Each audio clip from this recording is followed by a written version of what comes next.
Jai Sairam. Welcome back to my channel. என்னோட பிரம்ம முகூர்த்த பூஜை 48வது நாள் நிறைவடைஞ்சிருக்கு.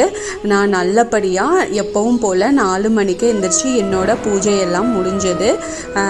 இன்றைக்கி உங்ககிட்ட என்ன பதிவு ஷேர் பண்ண போகிறேன் அப்படின்னா, மகா சங்கடகர சதுர்த்தி வருது. ஆகஸ்ட் 22 வியாழக்கிழமை வருது. அதை பற்றி தான் உங்ககிட்ட நான் ஷேர் பண்ண போகிறேன். என்னோட சேனலுக்கு தொடர்ந்து சப்போர்ட் பண்ணுங்கள், லைக் பண்ணுங்கள், ஷேர் பண்ணுங்கள், கமெண்ட் பண்ணுங்கள். ப்ளீஸ் மறக்காமல் சப்ஸ்கிரைப் பண்ணுங்கள். வாங்க வீடியோக்குள்ளே போகலாம். உங்கள் வீட்டில் இருக்கும் சங்கடங்கள் தீர்றதுக்கு ஒரு வருடத்தில் 12 முறை இந்த நாளில் விரதம் இருந்து விநாயகரை வணங்கணும் அப்படின்னா நிச்சயமாக நம்ம குடும்பத்தில் இருக்கிற பிரச்சனை எல்லாமே தீரும். அது எந்த நாள் அப்படின்னா அதுதான் சங்கடகர சதுர்த்தி நாள்.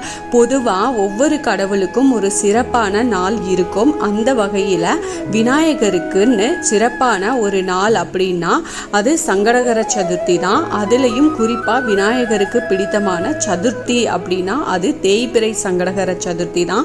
நாம் ஒரு செயலை செய்யும் போது அல்லது ஒரு நிகழ்ச்சி தொடங்கும் போது விநாயகரை வணங்கிட்டு வர்றது ரொம்ப வழக்கமாக வச்சுருக்கோம். அதே போல் விநாயகரை வணங்குவதற்கான சிறப்பான நாள் தான் இந்த சங்கடகர சதுர்த்தி. விநாயகர் குண்டா இருப்பதை பார்த்த சந்திரன் அவரை கிண்டல் செய்ய விநாயகர் கோபப்பட்டுருவாராம். அவருக்கு சாபம் கொடுத்துட்றாரு விநாயகர். இதனால் சந்திரன் தனக்கு தான் செய்த தவறுக்கு மன்னிப்பு கேட்ட விநாயகர்கிட்ட கேட்டிருக்கிறாரு. அவரை மன்னித்து விடும் விநாயகர் தன்னை வணங்கும் போது சந்திரனையும் சேர்ந்து வணங்கணும் அப்படின்னு சொன்னதாக ஒரு ஐதீகம் இருக்கு. அதன்படி நாம் தேய்பிறை சங்கடகர சதுர்த்தி அன்னைக்கு விரதம் இருந்து விநாயகரை நாம் வழிபட்டு வந்தோம் அப்படின்னா அவர் மனம் குளிர்ந்து சங்கடங்களை போக்குவார். இந்த விரதத்தின் முடிவில் பார்த்தீங்கன்னா சந்திரனை நம்ம கண்டிப்பாக வணங்கணும். ஒவ்வொரு மாதமும் பௌர்ணமிக்கு அடுத்த நாள் சங்கடகர சதுர்த்தி தினமாக வரும். இந்த நாளில் விரதம் இருந்து நீங்கள் வழிபட்டீங்க அப்படின்னா குடும்பத்தில் உள்ள பிணிகள் நீங்கி சுபிட்சம் பெருகும் அப்படிங்கிறது ஐதீகம். அதே போல் ஆவணி மாதத்தில் வளர்ப்பிறையில் வரும் சதுர்த்தி விநாயகர் சதுர்த்திக்கு முன்னாடி தினம் மகா சங்கடகர சதுர்த்தி வரும். இந்த நாளில் விநாயகரை வழிபட்டால் நன்மைகள் அதிக பலன் நமக்கு கிடைக்கும். குடும்பத்தில் இருக்கிற சங்கடங்கள் எல்லாமே தீரும். அந்த வகையில் இந்த ஆகஸ்ட் 22ஆம் தேதி மகா சங்கடகர சதுர்த்தி வருது. அப்போ மாலை 6:15 மணிக்கு தொடங்கி மறுநாள் மாலை 3:48 மணி வரைக்கும் இருக்கு இந்த சதுர்த்தி. இந்த தினத்தில் விரதம் கடைபிடிச்சிங்க அப்படின்னா பல நன்மைகள் உங்களுக்கு சேரும். இந்த நாளில் விரதம் இருப்பவங்க விநாயகர் போற்றி, அஷ்டோத்திரம், விநாயகர் அகவல், விநாயகர் கவசம் இந்த மாதிரி பாடல்களை பாடி நீங்கள் விநாயகர் பெருமான வழிபாடு செய்யுங்க. மாலையில் வானில் தெரியும் சந்திரனை தரிசிச்சு விட்டு அதை கண்டிப்பாக தரிசனம் பண்ணணும்.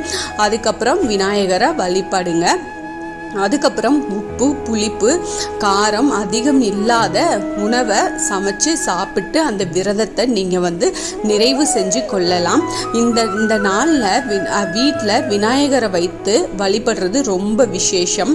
அதே போல் கோவிலுக்கு போயும் நீங்கள் பூக்கள் இதெல்லாமே வாங்கி கொடுத்து அருகம்புல் மாலை வாங்கி கொடுத்து விநாயகருக்கு நெய் தீபம் ஏற்றி வச்சு வழிபாடு செஞ்சுட்டு வாங்க.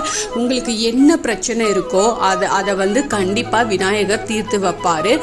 முக்கியமாக குழந்தை பேர் இல்லாதவங்க இந்த விரதத்தை நீங்கள் ஆத்மார்த்தமாக மனதுருகி நீங்கள் இந்த மகா சங்கடகர சதுர்த்தி அன்னைக்கு இருந்து சந்திரன் வழிபாட்டை செஞ்சீங்க அப்படின்னா உங்களுக்கு பரிபூரண அருள் கிடைச்சு உங்களுக்கு குழந்தை பாக்கியமும் கிடைக்கும்.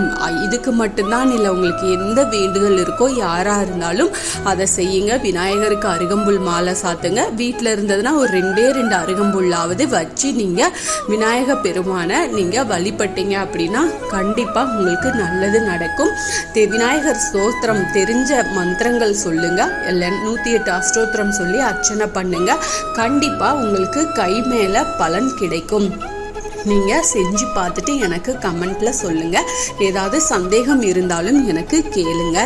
Thank you friends. என்னோட சேனலுக்கு தொடர்ந்து சப்போர்ட் பண்ணுங்கள், லைக் பண்ணுங்கள், ஷேர் பண்ணுங்கள், கமெண்ட் பண்ணுங்கள். ப்ளீஸ் மறக்காமல் சப்ஸ்கிரைப் பண்ணுங்கள். மீண்டும் அடுத்த பதிவில் சந்திப்போம்.